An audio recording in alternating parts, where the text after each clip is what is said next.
திருவாரூர் ஊராட்சி ஒன்றிய அலுவலகம் முன்பு அதிமுக திருவாரூர் மாவட்ட செயலாளரும் முன்னாள் அமைச்சர் காமராஜர் எம்எல்ஏ தலைமையில் கிராம மக்களின் 125 நாள் வேலை உறுதி திட்டத்தை சீர்குலைக்கும் மதசார்பற்ற முற்போக்கு கூட்டணி மற்றும் திமுக அரசை கண்டித்து அதிமுக, பாஜக, அமமுக, பாமக, தமாக உட்பட கூட்டணி கட்சியினர் கலந்து கொண்டு கண்டன ஆர்ப்பாட்டம் நடத்தினர். ஆர்ப்பாட்டத்தில் 100 நாள் வேலை 150 நாட்களாக உயர்த்தப்படும் என்றும் பேரூராட்சிகளில் விரிவுபடுத்தப்படும் என பொய் வாக்குறுதி கொடுத்த திமுக அரசை கண்டித்தும் 100 நாள் வேலைக்கு ஊதியம் வழங்காததை கண்டித்தும் ஆர்ப்பாட்டத்தில் கோஷங்கள் எழுப்பினர். இந்த ஆர்ப்பாட்டத்தில் 600க்கும் மேற்பட்டோர் கலந்து கொண்டனர். தொடர்ந்து அதிமுக மாவட்ட செயலாளர் முன்னாள் அமைச்சர் காமராஜர் செய்தியாளர்களிடம் பேசியதாவது: தேசிய ஊரக வேலை உறுதி திட்டத்தை சீர்குலைக்கும் திமுக அரசை கண்டித்து ஆர்ப்பாட்டம் நடைபெற்றுக் கொண்டிருக்கிறது. திமுக தேர்தல் அறிக்கையில் 150 நாட்களாக தேசிய ஊரக வேலை உறுதி திட்டத்தை உயர்த்தி தருவதாக சொன்னார்கள். இந்த வேலை வழங்கி போய்விட்டது. வேலைக்கு உரிய சம்பளமும் வாங்கி கொடுக்க முடியவில்லை. மத்திய அரசு அதற்கு உரிய ஆதாரங்கள் வழங்கவில்லை என்று சொன்னது. 2099 கோடி ரூபாயை தொழிலாளர்களுக்கு பாக்கி வைத்திருந்தனர். இது குறித்து அதிமுக பொதுச் செயலாளர் எடப்பாடி பிரதமர் மோடி மற்றும் அமித்ஷாவை சந்தித்து தெரிவித்ததுடன் அதன் பின்னர் தான் மக்களுக்கு பணம் வழங்கப்பட்டது. அதன் பின்னர் பாரத பிரதமர் 100 நாள் வேலை திட்டத்தை 125 நாட்களாக உயர்த்தி சட்டத்தை கொண்டு வந்தார். உடனுக்குடன் சம்பளம் வழங்கப்படும், சம்பளம் வழங்க தாமதமானால் வட்டியுடன் சம்பளம் வழங்கப்படும் என அறிவித்தார். முன்னாள் முதலமைச்சர் எடப்பாடியார் மீண்டும் அதிமுக கூட்டணி ஆட்சிக்கு வந்ததுடன் 150 நாட்களாக உயர்த்தி வழங்கப்படும் என சொல்லியிருந்தார். இதனை திசை திருப்பும் வகையில் திமுக அரசு 100 நாள் வேலையை நிறுத்தப் போவதாக பிரச்சாரம் செய்து வருகின்றனர். இந்த 100 நாள் வேலை நிற்காது.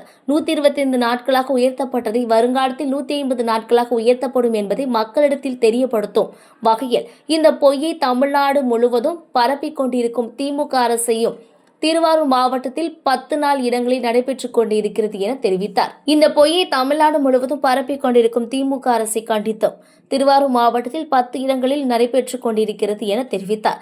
தமிழ்நாடு அரசு மக்களின் உரிமை தொகை 5000 ரூபாய் வங்கியில் செலுத்தப்பட்டு இருக்கிறது. தடுக்க நீதிமன்றம் செல்கிறார்களா என்ற கேள்விக்கு மக்களுக்கு கிடைக்கும் பணத்தை எதிர்த்து என்டிஏ கூட்டணியில் யாரும் நீதிமன்றத்திற்கு செல்ல மாட்டோம்.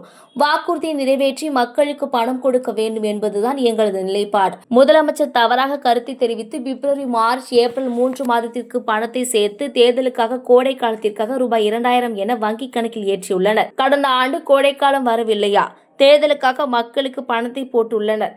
அரசு பணத்தை எடுத்து மக்களுக்கு கொடுத்துள்ளனர் என அன்புமணி ராமதாஸ் தெரிவித்துள்ளார் என்ற கேள்விக்கு அதுதான் உண்மை. அரசு பணத்தில் மக்களுக்கு பணம் கொடுத்தது போல மோசடி செய்திருக்கிறது. திமுக ஆட்சியில் பங்கு கிடையாது என தெரிவித்துள்ளது பற்றிய கேள்விக்கு அதற்கு நாம் பதில் சொல்ல முடியாது. பொதுச் செயலாளர் தான் பதில் சொல்ல முடியும். அண்ணா திமுக பெரும்பான்மை இடத்தில் வெற்றி பெற்று ஆட்சி அமைக்கும். விஜயை அதிமுக விமர்சிக்கிறார் என்ற கேள்விக்கு எங்களை விமர்சித்தால் நாங்கள் விமர்சிப்போம் என தெரிவித்தார்.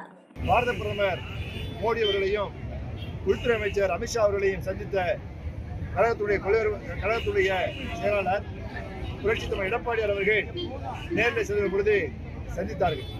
சந்தித்து இது போன்ற இந்த பணம் வரவேண்டியிருக்கிறது, 2999 கோடி ரூபாய் வரவேண்டியிருக்கிறது, மக்கள் கஷ்டப்படுகிறார்கள் என்று சொன்னவுடன் உடனடியாக பின்னாலே தான் அந்த பணம் மக்களுக்கு வழங்கப்பட்டது.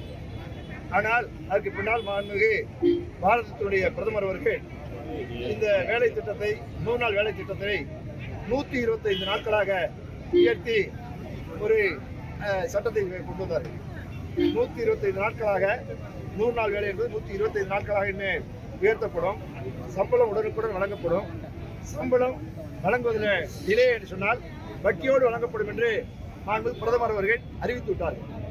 அதற்கு பின்னால் அண்ணன் கழகத்துடைய பொதுச் செயலாளர் முன்னாள் முதலமைச்சர் வருங்கால முதலமைச்சர் எடப்பாடியார் அவர்கள் அதிமுக கூட்டணி ஆட்சிக்கு வருகிற பொழுது நாங்கள் 125 நாளை 150 நாட்களாக உயர்த்துவதற்கு மத்திய அரசிடம் கோரி அதனை மக்களுக்கு 150 நாட்களாக உயர்த்தி கொடுப்போம் என அண்ணன் அவர்கள் சொல்லியிருந்தார்கள். இதனையெல்லாம் மறைக்கிற வகையில், இதனை திசை திருப்புற வகையில் 100 நாள் வேலையை நிற்க போகுது, 100 நாள் வேலையை நிற்க போகுது என்கிற பிரச்சாரத்தை எங்கு பார்த்தாலும் நடத்திவிட்டனர். ஏன்னா 100 நாள் வேலை நிற்காது. 100 நாள் வேலை 125 நாட்களாக இன்றைக்கு உயர்ந்திருக்கிறது. அது வருங்காலத்தில் 150 நாட்களாக உயர்த்தப்படும் என்பதை மக்களுக்கு தெரியப்படுத்துகிற வகையிலையும் இந்த பொய்யை தமிழ்நாடு முழுவதும் பரப்பிக் கொண்டிருக்கிற திமுகவை கண்டிக்கிற வகையிலையும் இன்னைக்கு மிகப்பெரிய ஆர்ப்பாட்டம் மாவட்டத்தில் மட்டும், திருவாரூர் மாவட்டத்தில் மட்டும் 10 இடங்கள்ல நடைபெற்றிருக்கிறது, வெற்றிகரமாக நடைபெற்றிருக்கிறது. சார், இப்ப மகளிர் உரிமை தொகை முன்பணமா அந்த 5000 ரூபாய் மட்டும் போட்டுருக்காங்க. கோடைக்கால நிதியா இருந்தாலும் 3 மாசத்துக்குள்ள 1000 ரூபாய் 20,000 ரூபாய் போட்டுருக்காங்க. இது வந்து நீதிமன்றத்தில் முதலமைச்சர் வந்து நாங்கள் என்ன இதுல நிலைப்பாடு அதிமுக அதெல்லாம் பொதுச்செயலாளர் எங்களுடைய பொதுச்செயலாளர் என் பொதுச்செயலாளர் தெளிவாக சொல்றாரு. அதிமுக பெரும்பான்மையான வெற்றி பெற்று ஆட்சி அமைக்கிறது பொதுச்செயலாளர் அதுதான் எங்களுடைய நீங்க நடிகர் விஜய் இன்னைக்கு வந்து இப்ப பிரச்சாரத்துக்கு போயிருக்காங்க. இல்லாத அப்படி ஆரம்பிச்சாங்கன்னா உங்க கூட்டணியில் இணையத்துக்கு வாய்ப்பு இருக்கா சார்? யூகத்துக்கெல்லாம் பதில் சொல்றது எங்களுக்கு இன்னைக்கு நடிகர் விஜய் இன்னைக்கு சேலத்துக்கு போயிருக்காரு. ஏற்கனவே கரூர் சம்பவத்துக்கு அப்புறம் இன்னைக்கு வந்து போயிருக்காங்க. இது எப்படி பாக்குறீங்க? என்ன மாதிரி பார்ப்போம். நீங்க உங்களை பார்த்து நானும் பார்ப்போம் சாயங்காலம். அதிமுக விமர்சிக்கிறார். கட்சிகள் வந்து நடிகர் விஜய் தொடர்ந்து அதிமுக விமர்சிக்கிறாரு. அவங்களுக்கு நிபந்தனைகள்லாம் எப்படி 5000 பேர் 10,000 ஆனா தாவேக்கத்துல விஜய் கூட்டம் போட்டா மட்டும் அதுக்கு 5000 பேர் 10,000 கண்டிஷன்ங்கிறது எல்லா காலத்துலையும் எல்லாத்துக்கும் இருக்குங்க. அது கண்டிஷன் எடுத்து யாரும் வந்து மீடியாவில் கொடுக்குறதுல அவங்க மீடியாவில் கொடுக்குறாங்க. தொடர்ந்து அதிமுக வந்து விஜய் விமர்சித்து வர்றாரு. முதல்ல விமர்சிக்கிற அதிமுக இப்ப விஜய் விமர்சிக்கிறாரு. அதிமுக விமர்சிக்கிறாரு. அதோட விஜய் விமர்சிக்கிறாங்க. விஜய் பார்த்து விமர்சிக்கிறது எங்களை விமர்சனம் நாங்கள் விமர்சிக்கிறோம். சார், அதிமுக கூட்டணியில அதிக சீட்டு வரும்போது தான் நாங்கள் ஆட்சி அதிகாரத்தை பற்றி பேசுவோம்னு சொல்லிட்டு நயினா நாகேந்திரன் சொல்லியிருக்காரு.